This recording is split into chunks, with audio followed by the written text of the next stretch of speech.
Hello, it's me. Actually, I want some gloss. So. Oh, this is a scary part. Oh, scary part. What's up, cool kids? It's your girl Des here, and I'm releasing a podcast. It would be a good idea to make this video to kind of explain like who I am, where I've been, where I'm at now, which has all led me to creating my new baby, Power in Prose Podcast. I'm Destanee, and I live in Brooklyn, New York now, but I'm originally from St. Louis, Missouri. If you know, you know. And I've been in New York. This coming up week actually is gonna be 2 years working in advertising. That's kind of why I moved here. So I got an internship with this program called MAPE, and MAPE's acronym stands for Multicultural Advertising Internship Program. So I got here all thanks to MAPE. I got to work at this company after the summer. They hired me full time, and I've been here ever since.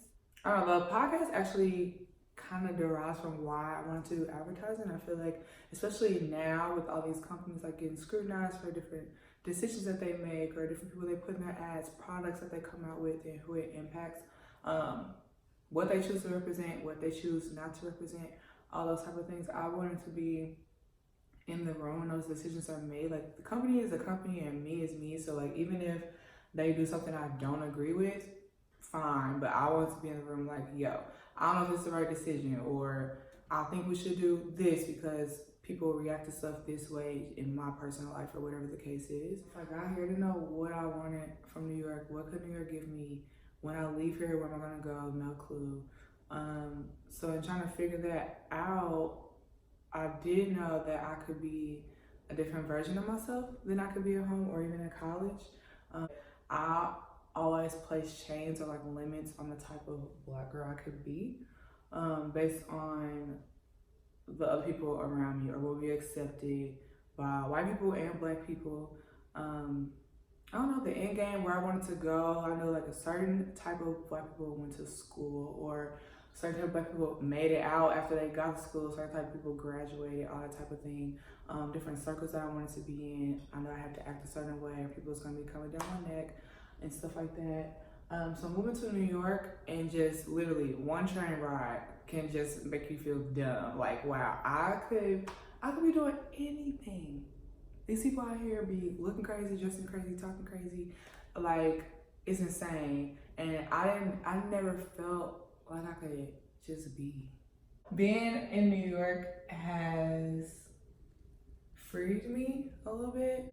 Go ahead and free yourself. I can talk how I want, which I feel like I've always been doing that, but I care less. I think that's really what it is. I think I've always been me, but as soon as me slips out, I want to take it back. Like, oh, I told too much, I said too much, I did too much. If somebody talk about me the next day, I'm like, yep, that's because yesterday I shouldn't have said that. I already knew. Who I am today, on this day, recording this video, talking to my phone right now, it would not come out how it's coming out if it wasn't for Brooklyn, New York. So no, I'm not from here. I'm giving New York a lot of credit right now, but I will say this city has made me walk with a new little stank to myself. So I always put some respect on New York's name for that. And me like walking in this new like authentic desk type of way. I've always been a writer, always written poetry. I've been writing since I was in 5th grade, Miss Pitt's class. I didn't show anybody, didn't tell anybody. Writing started off as an assignment in Miss Pitt's class, and then it turned into a way for me to survive. My mama make me mad, my sister is being annoying, like whatever's going on, I was just writing about it. I remember the first funeral I went to, and I just couldn't figure it out. I couldn't articulate like how I felt. It's actually the only funeral I've been to. And I don't want to go back to that place often, but if I wanted to, if there was just, I don't know, the next time I go to a funeral, I think I'll be able to handle it in a different way off of the piece that I wrote at that time. So writing's just always been a way for me to express myself. But then at the same time, I wouldn't really be expressing myself because I'm only expressing myself to me and the pen and the paper. Like, that's it. Nobody would ever know how I felt about anything. It took me a long time even to talk about that funeral experience.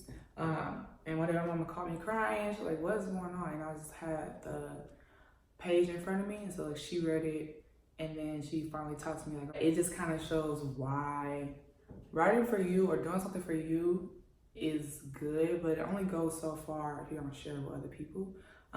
It's less lessons you can learn or less healing you can have if you don't share with other people, because then they might have another piece of healing or something that they have that compare with what you know, and it makes you that much better. Or you have all the keys and you're just holding it and there are no doors being open for anybody else. All of us have jobs, we're all grinding, we're all trying to get it, and you need people in your corner to help you in this place. Like, that's just how, that's the only way you're gonna make it out. And talking to my friends, them talking to me, us going through this crazy ride of life together, it's just certain stuff from their walks of life, especially because most people that are in New York aren't from here. So it's just some certain Texas experiences that some of my friends have that they can give to me that I just would never have because I don't live in Texas, you know? So I feel like, and looking at my own experience and like what I've been through, my thought process, how I break stuff down, what I care about, what I don't care about, my absolutes for how I look at certain things, all of that could literally help somebody. With this new endeavor of releasing a podcast, it's all in the name of being authentic to who I am and hoping that can help somebody else be authentic to who they are. For all the little girls in St. Louis, Missouri, that's like, this place, you're trying to make it. I think, especially with the recent, it's always been super political, super white and black in St. Louis, but I think definitely now, at least when I go home for breaks and stuff, like, it's not the same. Like, it's even that much more. St. Louis is different now than when I was at home. So I just think like, this is for those people. It's like, this place is a little warped. I don't know what we're gonna do, how can I be myself in a place that's even more segregated than it was before? When it wasn't a space for me before, it's definitely not a space for me now. Or people was looking at me sideways before, they definitely looking at me sideways now. It's like, this show is for them. And it shows for me. This is for a little Des that didn't know she could like not have the coolest stuff and still walk in confidence, or to, yeah, like my voice not hella high like other people's. I think my voice is super deep sometimes. I used to not wear box braids like I have now because only certain people did that. Or I have 4 rings that I wear every day. I used to be like, I can't wear rings, only certain type of girls can do that. Yeah, I don't know, how I dress, everything is different now because I told myself it can be different now. So I just want to take the opportunity with this show. Every time I speak to y'all, every time I drop a poem, anything, I want it to be, even if it has nothing to do with being authentic or walking in your truth, if it's something totally unrelated, the backbone of it is always me presenting my most authentic self and hoping that it inspires other people to do the same thing. So all in all, I'm Des.